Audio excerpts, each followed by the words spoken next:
empanada, lalo na sa ibinabalot nila sa kanilang empanada dahil talaga namang kakaiba mga kapuso.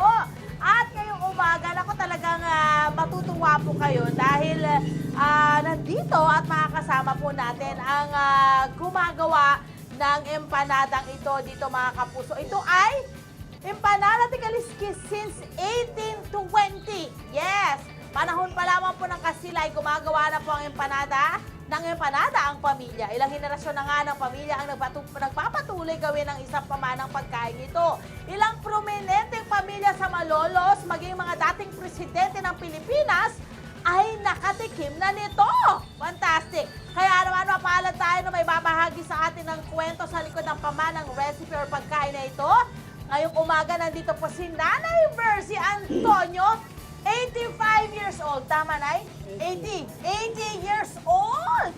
Siya po ang apo sa tuhod na nagpasimula ng recipe ng Empanada de Calixquis. Good morning, Nanay! Grabe, ang tagal na pala ng inyong ang inyong sikreto at marami ng presidente. Ano ho ang kakaibahan ng empanada ninyo sa ibang empanada? Nagpapakilala sa amin na talagang kakaiba, yung mga namimili sa amin. Namimili sa inyo? Oo. Ngayon, yung namana ko, pinagbili sa akin ng lola ko, huwag namin babaguhin. Ayun. Pag-sistema, yung... Lahat yung way ng pagluto, pag-prepare ng pati po yung Calixquis. Ayan. Thank you, Nanay, ha? So dito, pupunta muna ako dito dahil papakita namin ng konti yung pagluluto. Okay. Sa mga oras na ito, nandito naman si Nanay Tessie Loriaga. Siya naman po ang magpapakita sa atin paano. Ikaw, matagal nyo na rin po itong niluluto. Opo, ma'am. Ilang taong kayo nag-upisa kayo magluto nito? Ano po ako 40 years na ngayon. 40 years na. Okay, wow. Okay, nahiya naman ako. Okay, sa ano ho yung mga ingredients nitong inyong empanada? Gisa-gisa lang ho ang ginagawa ho ninyo. Opo, ma'am, ito, ma'am. So, mayroon po yung chicken. Potato. May pasas, patatas po ba yun? Opo, ma'am, patatas. So talagang ginigisa lang po nila lahat, mga kapuso. Ano, asukal, Nay? Oo, asukal. Asukal, Saka bawang, at bawang, paminta. asukal. Tapos, ang kakaiba doon, mga kapuso, gaya na nasabi ko sa inyo, so traditional lang po ito. Ito yung unang-unang ganyan yung style. Opo, ma'am. Wow, yan pala. At may asukal, guys. Ang saya. O, di ba? Kita nyo. Okay. Dito naman po sa kanilang pambalot na talaga namang kakaiba mga kapuso. Patay muna natin para hindi masunog yung kanilang... Ito naman po yung kanilang pambalot, Nay, no? Paano po yung paggawa niyan, Nay? Ito po, ma'am. Ng inyong pambalot. Kasi makikita nyo ho dito, meron na po siya, nakaset na po siya.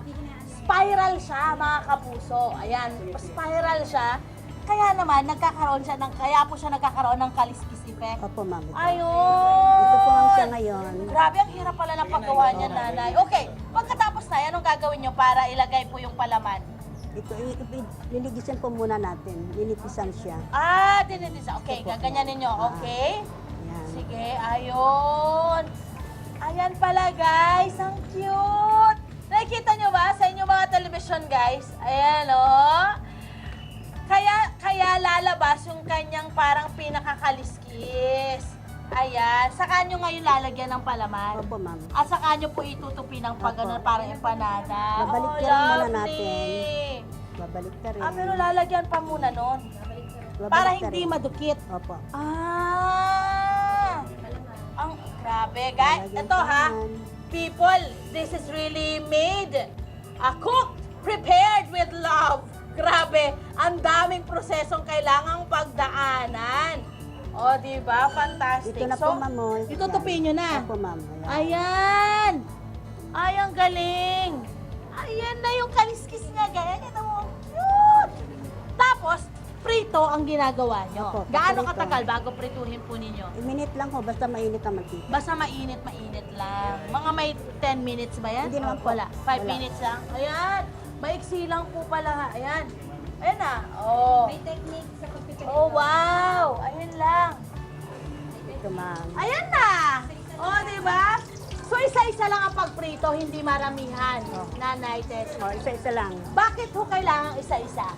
Kasi kasi minsan sumasabi sa lumalabas yung laman. Para hindi daw lumabas yung laman. Grabe.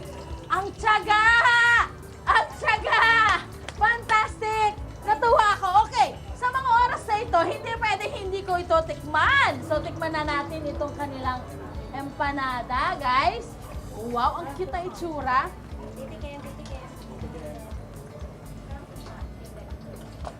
Oh my God, ang sarap! Ang sarap!